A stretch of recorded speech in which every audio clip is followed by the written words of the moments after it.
Bonjour à tous, nouvelle petite vidéo d'autonomie. Donc cette fois je vais me consacrer là sur la gestion du surplus d'énergie.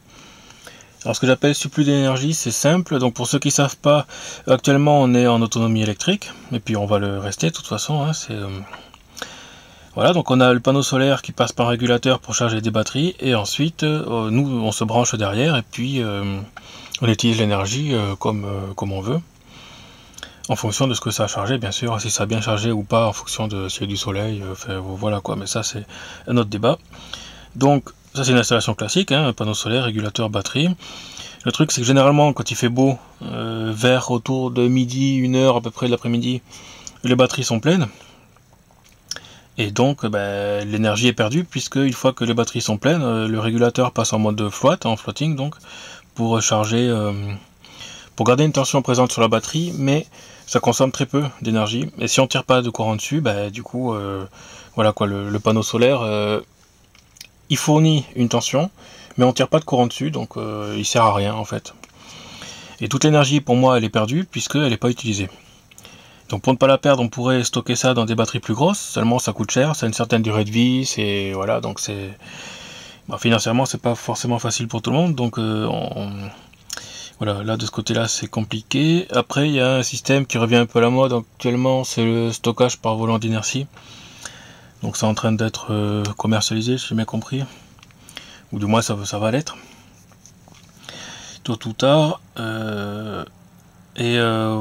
Voilà, après on peut très bien utiliser une pompe par exemple pour envoyer de l'eau en haut d'un château d'eau. Et puis quand on a besoin de courant la nuit par exemple, on fait descendre cette eau dans une micro-turbine pour récupérer du courant. Voilà, ça c'est pour gérer en fait le stockage. Et là je vais parler plus du surplus d'énergie. Donc cette énergie, une fois en fait que le régulateur indique qu'il est plein, donc l'Arduino lui il va interroger le régulateur pour savoir qu'il est plein, il va envoyer un ordre au relais statique. Donc le relais statique c'est comme un relais électromécanique classique, sauf que c'est que de l'électronique. Donc du coup ça fait une commutation plus propre. Je préfère ça pour de la basse tension, on est plutôt fort en courant, je préfère un relais statique. C'est plus propre, voilà.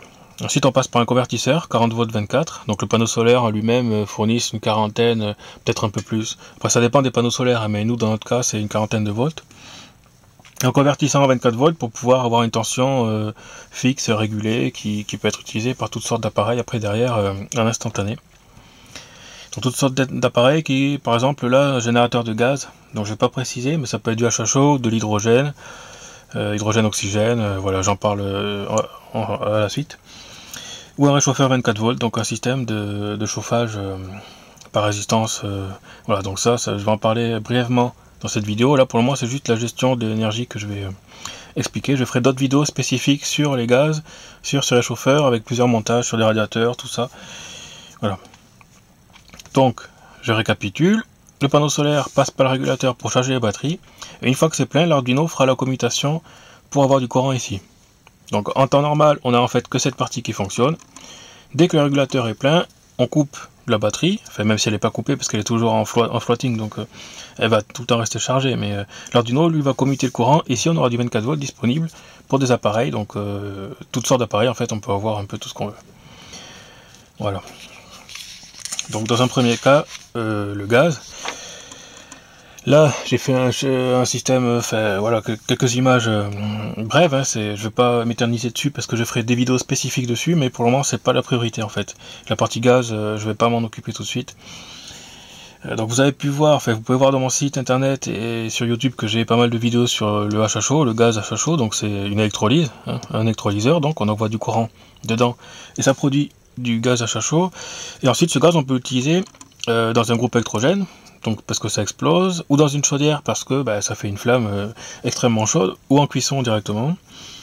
On peut se servir de la chaleur, donc la chaleur de la flamme ou de la chaleur d'une surface métallique donc on peut se servir de l'effet Seebeck, c'est en fait un élément peltier utilisé en inverse. Hein. Donc le peltier, quand on envoie du courant, il produit une face chaude, une face froide. Et si on fait l'inverse, si on envoie du chaud d'un côté et du froid de l'autre, ça fera du courant. Voilà. Après, question rendement, dans ce sens-là, je suis pas sûr que ce soit très performant, mais voilà, ça fonctionne comme ça. Ensuite, il y a le moteur à vapeur, donc on pourrait très bien chauffer de l'eau et utiliser la vapeur de cette eau pour faire un moteur à vapeur.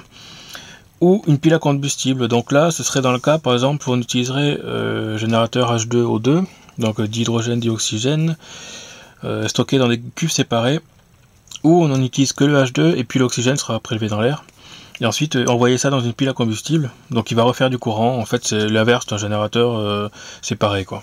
Donc là, en fait, on a un neutre, on a un négatif, 3 neutres et un positif, et voilà. Alors que dans ce cas-là, en fait, on a un positif, une membrane et un négatif, et on récupère le gaz séparément. Bon, c'est la différence. Pour le moment, j'ai pas encore expérimenté là-dessus, mais il y a notre ami Clément qui a fait pas mal d'expériences dessus, qui sont très intéressantes. Je vous mettrai quelques liens si vous voulez aller voir son YouTube, si ça vous intéresse. C'est assez intéressant, il fait plein de choses sympas. Même si je trouve que c'est quand même assez dangereux de stocker ce gaz dans des cuves. Apparemment, il a montré que le dihydrogène stocké à part, c'était pas dangereux. Bon, moi, toujours tant que j'ai pas expérimenté, pour moi c'est dangereux, mais il a fait pas mal de choses intéressantes. Donc ça, c'est pour la partie générateur gaz. J'en reparlerai dans d'autres vidéos plus tard. C'est pas ce qui nous intéresse là. Donc là, je reviens brièvement. Donc il y avait le générateur gaz, on vient d'en parler, et le réchauffeur 24 volts. Alors ça, qu'est-ce que c'est? C'est ça. Donc ça, c'est une résistance chauffante. J'en ai déjà parlé dans d'autres vidéos. Celle-là, c'est une 48 volts 1500 watts. Voilà. 48 volts 1500 watts. Donc on a 3 parties, ce qui fait 500 watts par bloc de résistance en fait. Et on a 3 tubes là. Donc ça, c'est des résistances. On peut se servir de ça pour chauffer de l'eau. C'est ce que je vais faire en fait dans mon cas. Donc pourquoi ça a cette forme? Parce qu'en fait, c'est cette chose-là. Donc ça, c'est pareil, je détaillerai ce système dans une autre vidéo spécifique qui expliquera un peu mieux en fait comment c'est fait et comment je vais m'en servir. Donc pour faire simple, c'est un T, quelques raccords, et puis à l'intérieur j'ai logé un système de résistance comme ça. Voilà, on peut voir ici par la bague là que c'est la même chose qui est logée à l'intérieur. Sauf que celui-là c'est une 48 volts. J'avais pris ça pour commiter directement avec le panneau solaire sans passer par le convertisseur. Donc là on a un convertisseur 40-24 volts parce que cette résistance là c'est du 24 volts. Et j'avais pris aussi une résistance 48 volts pour essayer d'avoir le panneau solaire directement branché dessus en fait. Donc en sortie du relais statique, à la place du convertisseur, là c'est le relais fil directement dessus. Seulement par rapport à la différence de tension, je pense qu'il y aura trop de pertes et que ça va pas être trop bien adapté. Donc là dans notre cas ça va être un système 24 volts comme ici. Donc l'entrée d'eau froide ici, la sortie d'eau chaude là. Et puis on balance du courant, pareil, il y a l'autre 3 résistances ici. Par contre là c'est du 24 volts 900 watts, comme on peut lire là. Je sais pas si on voit bien. Donc ça fait que chaque résistance en fait fait 300 watts. Donc on peut sortir, donc là j'ai sorti en fait la liaison parallèle pour pouvoir faire que 300 watts pour faire des essais. Donc ça je détaillerai ce système de toute façon dans d'autres vidéos plus spécifiques. On peut aussi avoir un système de chauffage comme ça. Donc ça c'est des résistances brutes pour chauffer l'air. Cette fois. Ça c'est un bloc 48 volts mais ça existe aussi en d'autres tensions et on peut... Voilà quoi. Il y a plusieurs systèmes de toute façon qu'on peut essayer. Question convertisseur. Je vous montre un peu ce que j'ai là. Donc celui-là c'est un 48 volts mais il a une plage de tension d'entrée de 36 à 55 et il sort 12 volts 10 ampères. Bien sûr on aura 120 watts en sortie seulement si le panneau peut au moins fournir au moins 120 watts plus les pertes en fait intégrées dans le régulateur qui a forcément des pertes bien sûr de fonctionnement. Voilà, donc là celui-là on peut de 36 à 55 mais si on a un panneau de 40 volts c'est un peu limite mais ça fonctionne quand même très bien. C'est ce genre de choses que j'utilise pour la pompe solaire par exemple. Voilà, donc ça fonctionne bien. Ici j'en ai un autre, celui-là c'est un 24 volts en entrée mais avec une plage de tension de 15 à 40 volts. Donc là ce serait plutôt pour un panneau solaire qui a 12 volts parce qu'en fait c'est plutôt 19 volts qu'il a en circuit ouvert. Donc ce régulateur là fonctionnerait pas mal avec un panneau de plus faible tension. Parce qu'il existe des panneaux de plusieurs tensions bien sûr, forcément. Il faut voir les caractéristiques et choisir le régulateur qui convient à la fois au panneau solaire et à la charge qu'on branche derrière. Bon, pour un générateur achat chaud ou hydrogène, on peut le faire sur mesure. Le réchauffeur par contre c'est 12, 24, 36, 48 il me semble. Enfin, voilà, après vous choisissez ce que vous voulez en fonction, mais il faut choisir le régulateur qui va bien en fonction surtout du panneau. Voilà. Donc à quoi ça va me servir ce petit machin? Donc j'ai fait quelques schémas derrière. Je ferai des vidéos dédiées. Donc ça ce sera un radiateur 24 volts. Donc on prend un radiateur à eau, on branche ici l'arrivée d'eau froide ici, la sortie d'eau chaude de là-haut, et ça fait un circuit fermé en fait qui normalement par thermosiphon. Peut-être il faudrait que je baisse un peu en fait physiquement la résistance là, pour que l'eau froide tombe bien, l'eau chaude remonte là, et donc ça par thermosiphon en fait ça devrait chauffer le radiateur tranquillement. Voilà, donc ça c'est une première, bien sûr pas oublier de soupape de sécurité, et dans tous les cas faut en mettre, hein, parce que quand on chauffe ça va dilater, donc monter en pression, donc il y a un risque que ça pète quelque chose, d'où les soupapes. Hein. Ça c'est une autre version, pareil avec le réchauffeur ici, une électrovanne, donc le panneau solaire, le convertisseur et le relais statique. Bon là en fait dans la réalité je pense que le relais statique je vais le mettre avant, parce que le convertisseur il y a un étage d'entrée qui est des condensateurs, et le problème c'est que le régulateur il risque d'être perturbé en fait par les condensateurs qui sont là dedans. Donc normalement le relais statique je pense que je vais le monter ici, pour que lui il coupe proprement et que les condensateurs d'entrée du convertisseur ne parasitent pas le régulateur associé au panneau solaire. Voilà. Mais bon, ça de toute façon j'expliquerai, je détaillerai tout ça, je vous montrerai après dans d'autres vidéos, hein, je ferai le détail. Donc le réchauffeur c'est ce que je vous ai montré tout à l'heure, l'électrovanne. Alors pourquoi j'ai mis une électrovanne ici? C'est simple, parce que quand on balance de l'eau, quand on veut tirer, donc par défaut, quand on va chauffer l'eau en fait, l'électrovanne sera ouverte, donc l'eau froide va descendre ici, va être réchauffée puis remonter dans le cumulus. Par contre, quand on va vouloir tirer de l'eau, il va falloir fermer l'électrovanne, sinon l'eau froide pourrait directement passer par ici, plutôt que récupérer celle du cumulus. Donc il faut qu'en fait, quand on veut se servir de l'eau chaude, il faut fermer cette électrovanne là. Donc ça, ce genre d'électrovanne, c'est une électrovanne qui est motorisée. C'est pas une électrovanne classique d'arrosage, mais c'est une électrovanne motorisée comme celle-ci. Donc là, c'est un micromoteur, enfin un servomoteur qui va ouvrir ou fermer la vanne, tout simplement. C'est pas une électrovanne d'arrosage, par exemple, qui, elle, c'est un système de dépression, machin. Là, c'est une vanne qui va s'ouvrir et se fermer. Donc un petit moteur qui va faire tourner dedans la vanne qui est là. Il faut ça pour pouvoir avoir le débit et puis ne pas être perturbé par les différences de pression qu'il va y avoir entre l'eau chaude, l'eau froide, tout ça. Parce que ce genre d'électrovanne, elle s'en fout. Vu que c'est comme une vanne, c'est comme si on ouvrait ou fermait un robinet en fait.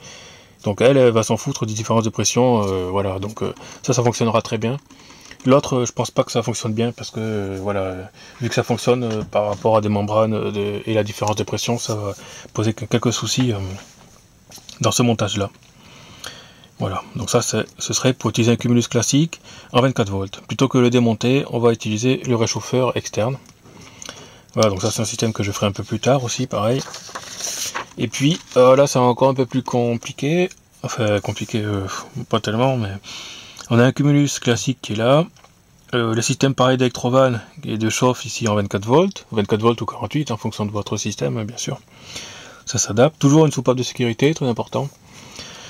Et ensuite on a un circulateur qui va faire circuler l'eau chaude à travers des radiateurs à eau, pour avoir un système de chauffage central en 24 volts ou 48 volts, voilà.